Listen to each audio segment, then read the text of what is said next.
Plus besoin d'aller étudier en Europe, aux États-Unis ou au Canada. EISA certifié ISO 21001 version 2018 et ISO 9001 version 2015 vous offre des formations de qualité. EISA, c'est plus de 80% des diplômes opérationnels, licences et masters accrédités CAMES.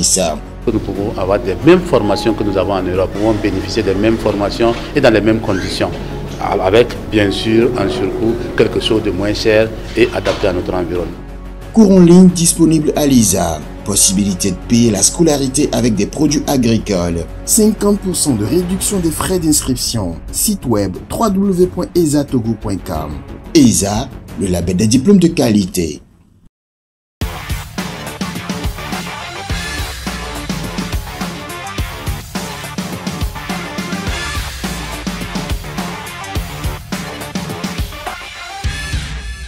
Les personnes LGBT+ pourront désormais facilement se réfugier en France. En tout cas, c'est ce que l'arrêté de la Cour nationale du droit des îles de France le 17 juillet dernier nous apprenait déjà au travers de ces canaux. Alors la grande question qu'on se pose, c'est de savoir est-ce que les personnes LGBT+ se sont traquées au Togo au point où on parle des îles, etc.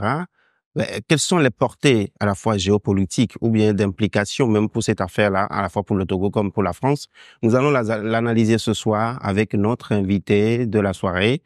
Il s'appelle Monsieur Ambroise Kpondjo du journal des Guadianes. Bonsoir, Monsieur Ambroise. Bonsoir. Kpondjo. Bonsoir. Alors, je rappelle aux téléspectateurs que vous êtes le directeur de publication du journal des Guadianes. Évidemment, ce sujet ne vous a pas échappé. Ambroise, quel est l'intérêt de la France à ouvrir ses portes aux LGBT+ venant du Togo? La question que vous posez est tellement d'intérêt que il est impérieux de la soumettre à l'approbation de l'opinion publique. Pourquoi pas à des journalistes comme moi. D'abord, je suis pas surpris que une Cour nationale des droits d'asile en France puisse donner l'ouverture à des jeunes Togolais d'obtenir l'asile aussi facilement s'ils sont désormais ou s'ils deviennent des homosexuels, des homosexuels, lesbiennes et autres, ou les LGBT. Oui. Les LGBT. J'ai trouvé ça ahurissant et je le disais à l'instant que ça ne m'étonne pas parce que la France, on vous dira que c'est un pays des droits de l'homme. Et vous savez que en Europe, en Occident, quand on parle des droits de l'homme, ça occulte toutes les valeurs traditionnelles que nous avons dans nos pays, surtout les pays du Sud, où les valeurs sont intrinsèques, les valeurs sont intouchables. Vous voulez parler des valeurs traditionnelles de la famille? Absolument. C'est la cellule familiale. Pour nous, c'est très cher. Et quand on parle de cellule familiale, ça renvoie toujours au père, à la mère, aux enfants. Pas à la mère et à la mère ou au père et au père. Aucun père et un père ne peut donner un enfant.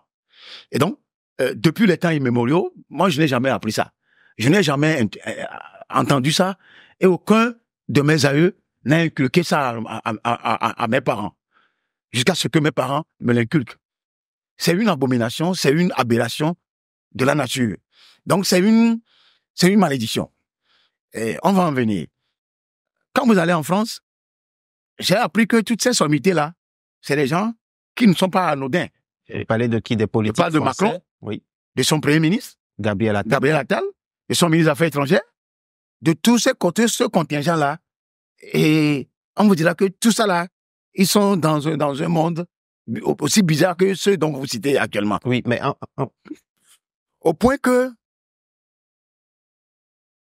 ils ne sont même pas de la gauche, de l'extrême gauche. Hein. Si on serait dans un extrême gauche français, on dirait que eux ils sont favorables ou carrément les démocrates aux États-Unis, on dirait que c'est eux qui sont favorables à l'avortement, aux LGBT. Mais vous allez le trouver au sein du camp macroniste. Oui. Il y a des centristes, il y a des droitistes. Oui. Ambroise, non, mais je comprends rien. Ambroise, ce sur quoi je voudrais quand même qu'on revienne, c'est simple. Nous savons que pour que les jeunes Togolais ou même Africains puissent chercher des visas pour aller en France ou aux États-Unis, tout ce que vous voulez, c'est très compliqué. Maintenant, voilà un pays qui dit, bon, les gens qui veulent, par exemple, je paraphrase, qui veulent quitter l'Afrique ou bien le Togo parce qu'ils n'ont peut-être pas d'emploi, etc. C'est pas leur problème. Mais ceux qui sont transgenres, homosexuels, lesbiennes, tout ce que vous connaissez dans ce groupe de famille-là, nous sommes prêts à leur ouvrir la porte. La question, c'est de savoir quel est l'intérêt de la France. Justement, l'intérêt de la France, c'est ce qui m'a ramené à cette introduction. Okay. Avant de descendre à là où vous voulez en venir. Okay. Pourquoi ouvrent-ils leur porte aux Togolais? C'est parce qu'eux-mêmes, ils sont la chose. Avant de l'ouvrir, si vous n'êtes pas la chose, vous ne pouvez jamais avoir le courage d'ouvrir à d'autres personnes qui, encore moins, ne sont pas de vos origines, de vos valeurs. Maintenant, les Togolais qui sont meurtris aujourd'hui dans leur pays, les Togolais qui cherchent le mieux-être, le visa, le visa comme la clé du sésame. Quand j'ai donné une anecdote la dernière fois sur un média, si on demande aux Togolais de venir prendre le visa, si c'est 100, tous les 100 vont partir. Tout le Togo sera vide. Je ne cache rien. Hein. Ceux qui sont prêts à défier la mer pour rejoindre l'Italie, ceux qui sont prêts à passer par le Brésil, je n'invente rien. Et donc, un monsieur ou un pays vous dit, les autorités vous disent que, alors ok, maintenant vous pouvez venir chez nous si vous êtes des fous, si vous devenez fous. Je donne un exemple. Bon, si vous avez une déviance sexuelle. Oui, non. Je ne parle même pas encore des LGBT. On vous dit, faites tout pour devenir fou, vous rentrez en France. Être fou veut dire quoi? Vous allez vous transformer en fou. Vous pouvez même aller chez des, comment on appelle ça, des alphas pour vous transformer en fou, pour rentrer en France. Tout le monde risque de devenir, toute la jeunesse risque de devenir fou au Togo. Donc c'est le cas là exactement où les valeurs sont protégées chez nous. Les gens sont liés à la famille et qu'on leur dise, mais tiens, vous êtes homosexuel, vous êtes lesbienne, vous êtes transgenre, vous pouvez venir en France. En fait, c'est pour vous dire, c'est pour nous, c'est pour ouvrir la porte à l'homosexualité, aux LGBT, à nos jeunes. Même contre leur conviction, ils sont obligés d'aller en France pour avoir le papier en France. Même s'il y a parmi eux certains qui ne seront jamais homosexuels, tous vont aller sous le nom de ce papier-là, comme quoi moi je suis LGBT. Donc c'est le risque que cela représente pour le Togo. Le risque que cela représente pour le Togo, c'est qu'ils aient un papier sous l'égide des LGBT. Et c'est extrêmement grave. C'est pourquoi je dis, si jamais, même parmi eux, il y aura des gens qui ne seront jamais LGBT, malgré d'avoir eu le papier LGBT, c'est déjà moralement détruisant. Parce que tu ne peux pas aller en France sous la coupole des LGBT et ne jamais le pratiquer. Parce qu'il y en a qui ne le pratiqueront jamais. Maintenant, si vous arrivez là-bas, on va vous traquer, on va vous forcer à pratiquer ou comment? Je ne crois pas que ce soit le modus operandi qu'on vous traque à pratiquer. Mais je suis convaincu que il y en a qui n'iront pas. Hein. Il y a, au départ, l'éducation qu'ils ont eue de leurs parents et en plus, des valeurs partagées dans la famille au sens large. Maintenant, ici, nous sommes dans un pays où les parents même, certains parents ont démissionné. Certains jeunes se laissent avec des ceintures au pantalon sous la fesse. Vous allez voir des gens dans les quartiers maintenant, c'est le chanvre indien qui pilule quoi. Et ces gens-là, ils sont prêts à tout faire pour rejoindre la France. Ne serait-ce que moi, si je vais aller en France. Et donc, la France autorise les jeunes Togolais à devenir homosexuels. C'est ça, en fait. OK. C'est ça, en fait. Je veux citer le ministre Trimois, qui était en charge des droits de l'homme. Déjà, en 2020, il disait que l'homosexualité n'est pas un droit de l'homme. Ce qui est un droit de l'homme, c'est le droit à la vie sexuelle. Alors, cette déclaration est-elle en contradiction avec les valeurs des droits de l'homme lorsqu'on sait, par exemple, qu'en Occident, au nom de la démocratie et des droits de l'homme, on légifère, par exemple, que chacun ait le droit de faire ce qu'il veut de son corps? C'est ce que cela laisse apparaître. C'est une question qui renvoie à une réponse à géométrie variable. D'abord, dans un premier point, on comprend que les Blancs ont le droit de l'homme, qui certes est transversal par rapport à certains de nos droits ici, le droit à la vie, le droit à concevoir, sauf que chez eux, la conception a une seconde nature, pas comme les siennes ici, parce que on se dit que quand on est défenseur des droits de l'homme, on peut être homosexuel, on peut faire l'avortement, on peut faire ce qu'on veut. Sauf que nous, on est tenté de lier les droits de l'homme aux valeurs traditionnelles. Et donc, les Blancs ont leurs valeurs, les Blancs ont leurs droits de l'homme. La polygamie, que le Blanc déteste, c'est dans la Bible. Okay. Nous sommes nés polygames depuis la naissance. C'est une valeur. Et la polygamie est une valeur. Oui, oui. La polygamie est née avec le monde. Dieu même, la polygamie est d'origine divine. Tous nos grands-parents, Abraham, Moïse, David, Salomon, c'est des polygames.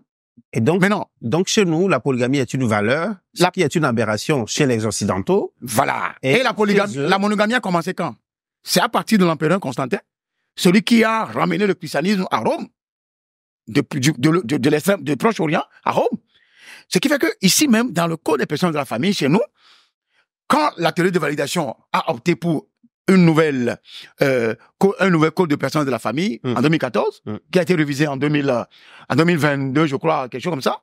Mais ça a été renvoyé devant le gouvernement. C'est le gouvernement qui a demandé ce travail. Ils ont enlevé la polygamie du nouveau code des personnes de la famille. Malgré qu'on ait des mariages de participation zaké, des mariages à communauté libre ou à communauté séparée. Le gouvernement dit de mettre la polygamie dans le code. Non seulement c'est stratégique, ça répond à certaines valeurs traditionnelles. Parce que c'est le socle de la famille. Nos parents s'étaient mariés par le passé à 4, 5 femmes. Il n'y avait pas de problème. Mais les Blancs, ils ont amené la monogamie, mais ils sont plus bigamiques que nous. Oui, parce que ça divorce, ça se remarie. 3 mois, ça divorce. C'est à ce niveau-là. Justement, vous allez voir les Blancs, une femme avant 2 hommes. Ça, ce n'est pas notre valeur. Tout ce que nous vivons aujourd'hui, la monogamie, c'est l'Église catholique qui a amené ça. Et ça coïncidait avec les théories complotistes qui veulent réduire la communauté mondiale. C'est-à-dire que les habitants de la Terre, la Chine, c'est un pays. Ils sont à 1,250 milliard, 300. L'Inde est à 1,4 milliard d'habitants. Mais nous, continent africain, on ne dépasse même pas 1,2 milliard. Pourquoi en veulent-ils à nous? Ambroise, pour revenir un peu à notre débat du jour, toujours parlant des personnes LGBT+, je voudrais rappeler quand même que le code pénal togolais punit l'homosexualité d'une peine d'emprisonnement de 1 à 3 ans et d'une amende de 1 à 3 millions. Et il définit en son article 393, je veux citer l'article fidèlement et puis je pose la question. L'article dit clairement « Tout acte impudique ou contre nature commis avec un individu de même sexe que soit ». C'est comme ça que c'est défini à ce niveau. C'est ça qui est puni. Maintenant, ma question, c'est de savoir, il est vrai qu'il y a cette loi-là, l'homosexualité est punie par le code pénal par ici, mais d'un autre côté, est-ce que cela veut dire que autant les personnes LGBT sont autant persécutées au Togo, au point où on l'ouvre, où le droit l'exige? Est-ce qu'ils sont véritablement persécutés? Non. Non. Pas comme au Nigeria ou en Ouganda ou au Ghana. En Ouganda, il y a même la peine de mort. J'aurais aimé que le Togo opte pour la peine de mort. Je ne sais même pas ça y est, c'est des trucs qu'on ne circule pas souvent. Pour les personnes homosexuelles? Tout ce monde LGBT là. La peine de mort. La peine de mort. C'est-à-dire que c'est pour décourager. C'est une abomination. Oui, mais les droits de l'homme, quand vous allez opter... Oubliez cette histoire de droits de l'homme. Quand ils l'ont dit, les Blancs disent, nous avons 500 milliards de dollars à donner à l'Ouganda. Nous avons bloqué ça. Justement. Et ce qui est grave, c'est les institutions de Bretton Woods qui s'en mêlent. La Banque mondiale. C'est le cas du Ghana. Oui. Où la loi est toujours là, sur la table. On va en venir tout à l'heure. Et donc, pour dire qu'en réalité, le problème ne se situe pas en question des droits de l'homme. Le problème doit se retrouver dans les valeurs. Quelles sont nos valeurs? C'est ce que Trimont a dit. J'ai lu un truc. Trimont disait que nos valeurs je le paraphrase. Nos valeurs ne permettent pas ça. Nos valeurs ne permettent pas qu'un homme et un homme se marient. Mais quand tu vois ça, mon frère, quand tu vois ça à la télé, tu as horreur. Un jour, j'étais devant la télé avec ma fille. Puis je l'ai souvent dit d'éviter certains dessins animés. Parce qu'ils infiltrent ça dans les dessins animés. Pour que ça se banalise auprès des enfants. Et les enfants, ils font tout ça. Donc je lui ai dit, en fait, il faut faire extrêmement attention à tout ce que tu vois. Quand tu vois des petits garçons se faire, ça c'est pas bien. Je lui ai dit que c'est pas bien. C'est-à-dire que c'est une malédiction. Je lui ai toujours dit ça. Dans la Bible, Sodome Gomorrhe, il sait ce que les gens ont fait. C'est un homme et une femme. Et Dieu les a brûlés. Donc, nous, les chrétiens, nous ne sommes pas dans ça. Et donc, pour te dire qu'en réalité, le problème, ce que nous devons traiter, Moi-même, j'ai trouvé l'abscisse, la loi là que le Togo a prise. Parce que c'est comme si on donne une petite ouverture aux gens. Bon, ok, faut aussi le faire. Oui, mais jusque-là, le ministre Trimo a tenu quand même à rappeler que il disait, hein, je veux le paraphraser cette fois-ci, bon, il dit ce que les uns et les autres font de leur vie sexuelle en catimini, ça les engage. En soi, le Togo ne serait pas... C'est ce que j'ai dit. Voilà. Justement. Oui. Moi, je n'ai pas lu ça, mais c'est ce que je suis en train de dire. Oui, en fait, la loi même... Vous pouvez gérer ça dans votre chambre. C'est quand vous exposez ça à la face du monde. C'est ce que laisse apparaître en arrière-plan les 3 ans, 1 à 3 ans de prison dont on parle. Pourquoi ils ne sont pas allés à 15 ans ou à 25 ans? C'est justement, heureusement qu'il a décliné. Parce que je trouve anormal. Les histoires de 15 ans, 20 ans, 25 ans, c'est pour les gens qui font atteinte à la sécurité de l'État. Vous comparez les deux. Tu as vu un bouc monter un bouc?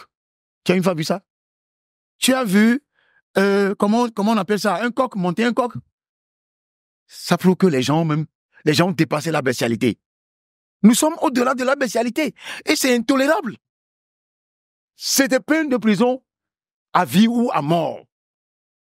Et l'Ouganda, s'il a salué un dictateur actuellement sur cette planète, c'est Museveni. Je ne savais pas que vous saluez les dictateurs aussi. Non, je le salue parce que pour une fois, il préserve les valeurs. Les gens ont pris Poutine comme dictateur, non? Oui. Alors, Ambroise, vous parliez tout à l'heure du Ghana. Je voudrais qu'on en parle. Je veux rappeler qu'au Ghana, un projet de loi criminalisant les personnes LGBT+, qui date déjà depuis 2021, a été finalement voté en février de cette année à l'Assemblée nationale.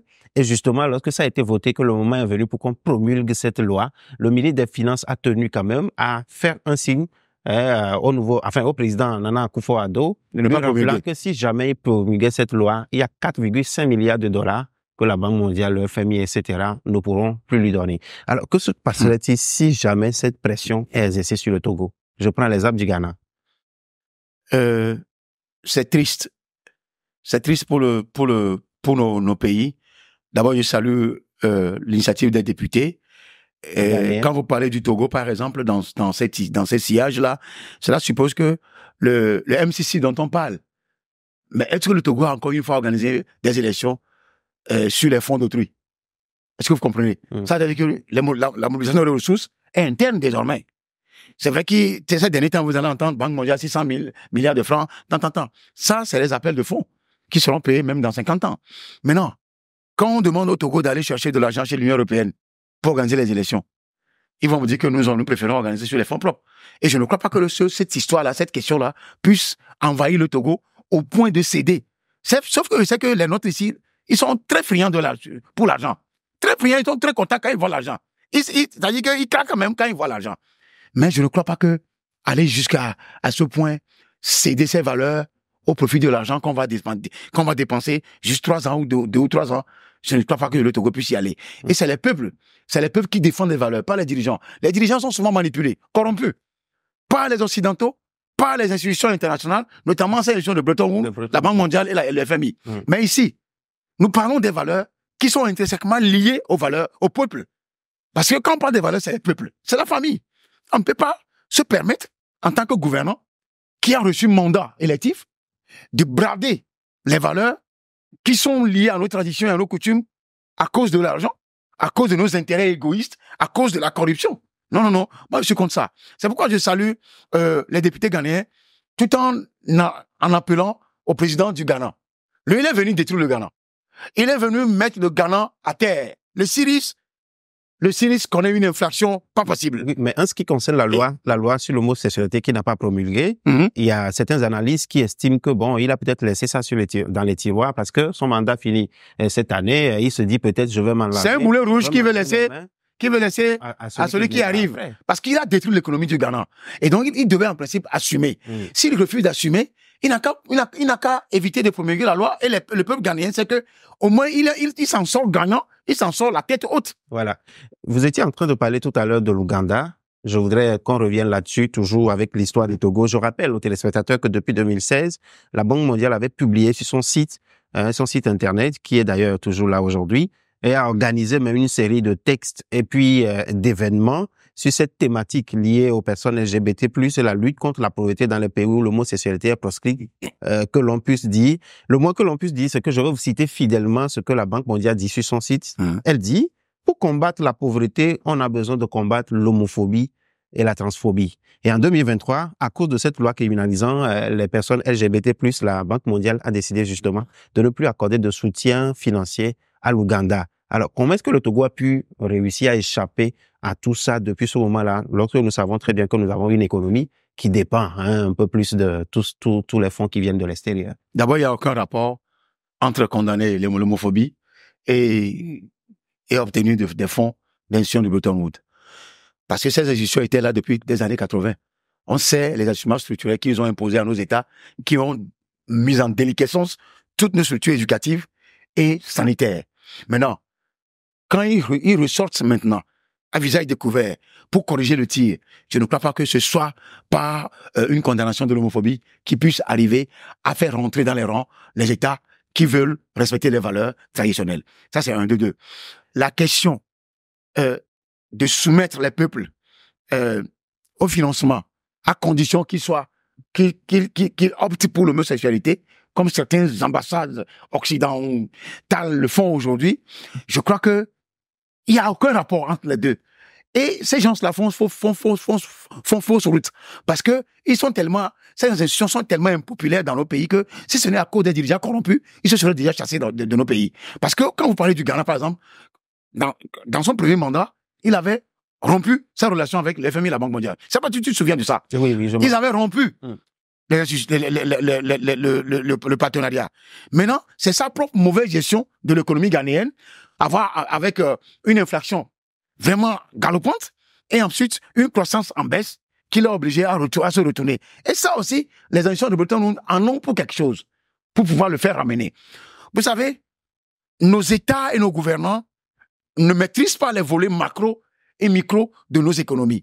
Quand vous voulez gouverner un pays, il faut avoir un socle de gouvernance, avoir des richesses. Si vous avez des richesses, il faut diversifier les partenaires. Quand vous ne diversifiez les partenaires, vous vous accrochez à la France, aux États-Unis. C'est ce que le Togo est en train de faire ces dernières années. C'est le problème que nous devons avoir. Maintenant, quant au Togo, qui n'a pas eu le même problème que l'Ouganda, comme on le dit, peut-être la phrase de Truman que tu as lu les rassure on pouvait les laisser cacher quelque part le faire. Sauf que ce n'est pas Truman qui viendra battre ou molester celui-là qui est en train de faire ça à visage découvert. C'est les populations du quartier qui vont s'en charger. Quand vous prenez le cas de la fille de Biya, Paul Biya, son grand frère, c'est pas sûr entendu ce que son grand frère a dit. Son grand frère, s'il le trouve aujourd'hui même au Cameroun, ce n'est pas le peuple qui va le mettre en pièces. C'est le grand frère de mademoiselle Brenda Biya, c'est ça, alors, qui va mettre un terme à sa vie. Oui, alors, Ambroise, dis-moi, est-ce que être hostile à l'homosexualité et puis être homophobe, est-ce que c'est deux choses? Est-ce que c'est la même chose, ces deux notions? Est-ce que toute personne qui n'aime pas l'homosexualité est systématiquement homophobe? Ça peut ne pas être la même chose. Okay. Dans ce sens que, quand on est homophobe, on rejette tout ce qui est lié à l'homosexualité. Maintenant, au LGBT. Maintenant, quand on est le second terme que tu as employé, quand on est hostile contre les homosexuels, oui, l'homophobie, oui. C'est clair que c'est plus la question des deux hommes et deux femmes de même sexe. Alors, la question même, c'est de savoir, le Togo est-il autant homophobe? Pourquoi justement le Togo? C'est ce que je veux comprendre. Le Togo est-il autant homophobe? Oui et non. Oui, parce qu'il y a une loi qui n'autorise pas les gens à s'exposer, à s'exhiber devant le public dans la rue, pour pouvoir dire que je suis fier. C'est une marche de fierté, comme ils le font avec des drapeaux arc-en-ciel. Est-ce que c'est Non. Oui. Parce que il y a une clause, peut-être dans la loi, qui disculpe ceux qui le font, mais en vase clos, en catimini. C'est pourquoi je t'avais dit qu'au départ, que c'est sûrement cela qui a dû rassurer la Banque mondiale et que le Togo n'ait pas eu à connaître le même sort que l'Ouganda. Et donc, moi, aujourd'hui, j'estime... Oui, en 15 secondes. En 15 secondes, j'estime oui. qu'on n'a pas besoin de l'homosexualité ni des LGBT chez nous au Togo parce que nos valeurs ne le permettent pas. Que ce soit traditionnel, coutumière. Parce que nous avons des enfants, nous devons avoir des enfants pour construire. On n'est pas nombreux, on est 8 millions d'habitants. Si on veut s'adonner à l'homosexualité dans 20 ans, on n'aura plus d'enfants. Alors que la France, la Suisse, ils sont en train de vouloir augmenter le taux de natalité. Maintenant, s'ils s'adonnent à ça, le message la passe à qui? Donc nous voulons rester. S'il doit y avoir un message envoyé, c'est à la Chine. C'est en l'Inde. C'est des pays qui sont immensément peuplés. Pas au Togo à 8 millions d'habitants, je suis désolé.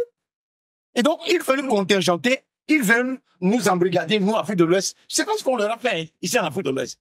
Et nos dirigeants sont tellement corrompus, c'est ce qui pousse nos frères militaires de la zone sahélienne à prendre le taureau par les cornes. Eh bien, Ambroise, merci beaucoup. C'est moi qui vous remercie. Merci pour ce temps partagé avec moi ici au plateau. Chers spectateurs, que Dieu vous bénisse et qu'ils se souviennent toujours des valeurs familiales africaines. À la prochaine. Vous avez suivi l'émission Écho du Togo avec l'École supérieure des affaires ESA. ESA, le label des diplômes de qualité.